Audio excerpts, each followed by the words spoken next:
अनचाही रात।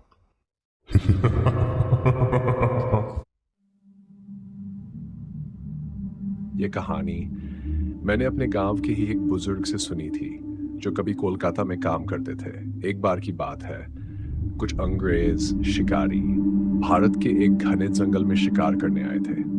जंगल के बाहर एक डाक बंगला था, लेकिन उसमें पहले से एक बड़ा अंग्रेज अधिकारी ठहरा हुआ था।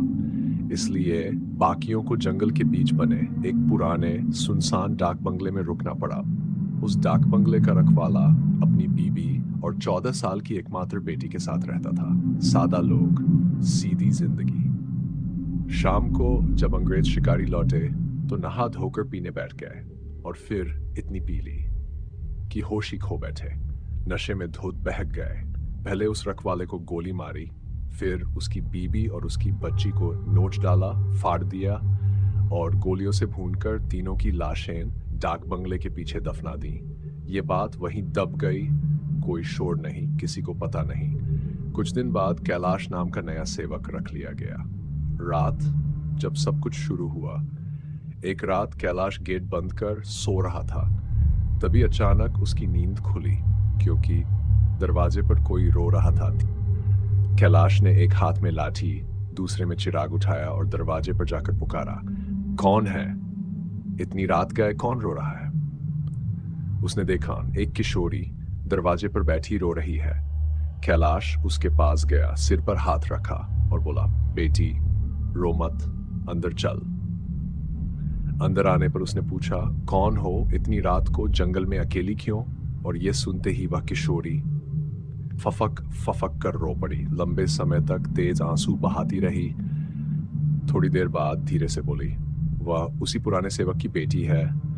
और फिर उसने सब बताया, कैसे उसके पिता, कैसे वह खुद, कैसे उसकी माँ, सबको अंग्रेजों ने मार डाला और कैसे उन्हें पीछे दफना दिया गया। कैलाश सहम गया, हड्डियों तक ठंड उतर गई, पर हिम्मत करके बोला, अगर तू मर गई है तो मेरे सामने कैसे खड़ी है? और अगले ही पल वह लड़की ओझल हो गई, गायब। कैलाश कुछ समझे इससे पहले वह दीवार पर उल्टी चल रही थी। लंबा कैलाश पूरी तरह जम गया, शरीर कांप गया। पर लड़की नीचे उतरी और बोली, काका डरिए मत, आपका कुछ नहीं करूंगी। धीरे धीरे कैलाश का डर कम हुआ। सच उजागर होना। रात में वह लड़की कैलाश को वही जगह दिखाती है जहां तीनों दफनाए गए थे। कैलाश कुदाल लेकर खोदता है और हड्डियां निकल आती हैं। लड़की ने कहा, काका बदला मैं लूंगी, बस आप थोड़ा साथ देना। कैलाश ने उसकी माँ पिता की अस्थियां जलाई, पूजा करवाई, उनकी मुक्ति हो गई। लेकिन लड़की ने कहा, मेरी अस्थियां मत जलाना, नन पूजा करना, मैं मुक्त हो गई तो बदला नहीं ले पाऊंगी। और कैलाश ने वही किया। पुराना बंगला और मौतों का सिलसिला। समय बीता गया, न कोई नया सेवक आता। कैलाश डराकर भगा देता, कभी लड़की खुद भगा देती, पर अंग्रेज आते रहे, शिकार करते रहे और जो उस बंगले में रात गुजारता वह सुबह का सूरज नहीं देखता था। कभी लड़की खूबसूरत बनकर किसी अंग्रेज को फंसाती, रात होते ही असली रूप में आ जाती और उसे मार डालती, उसका खून पी जाती। मौतें बढ़ती गई, रहस्य गहराता गया। अंग्रेजों के बड़े अफसर समझ ही नहीं पाए कि हत्यारा कौन है, कहाँ है, कैसे है। बंगला खंडहर हो गया, पर वह लड़की जो अब युवती बन चुकी थी वहीं रहती, दिन में रोती, दिखाई नहीं देती, बस आवाज। असली बदला। एक दिन वह युवती जंगल में रहने वाले एक युवा भूत और एक युवा भूतनी के संपर्क में आई। वे भी आदिवासी थे और अंग्रेजों के शिकार बन चुके थे। तीनों शहर निकल पड़े अपने हथियारों की खोज में। 2-3 दिन में ही उन्हें पहचान लिया। फिर एक शाम युवती बहुत सुंदर रूप धारण करके एक अंग्रेज के घर पहुंची। वह अकेला था और जाल में फंस गया। अगले दिन दूसरी सुंदर भूतनी भी उससे मिलवाई। अब तो अंग्रेज पूरी तरह फंस चुका था।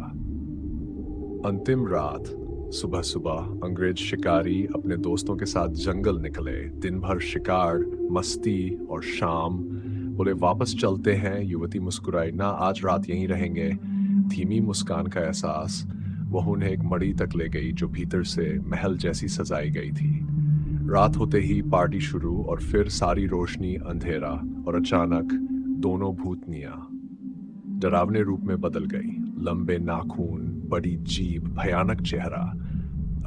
उनके सामने अंग्रेज कांपने लगे, सांस अटकने लगी। फिर आदिवासी भूत विकराल रूप में आया, पेड़ की मोटी शाखा को उछलकर खींचा, चढ़ टूट गून, और फिर उसने एक अंग्रेज को पकड़कर पैर से दबाकर चीर दिया। खून पीने लगा। दोनों भूतनियां उसके साथ नाखूनों से अंग्रेजों के शरीर नोचने लगीं। एक ने तो एक अंग्रेज की आंखें निकाल कर खा गई। तीनों ने एक एक कर सारे अंग्रेज शिकारियों को मार डाला। अगले दिन उनकी बीभत्स लाशें मिली, ऐसी कि देखने वालों की रूह तक कांप जाए। कैलाश को सब मालूम था, पर उसने कभी कुछ नहीं कहा। कुछ समय बाद वह चुपचाप उस युवती के कंकाल को भी जला आया और उसकी मुक्ति के लिए पूजा करवा दी।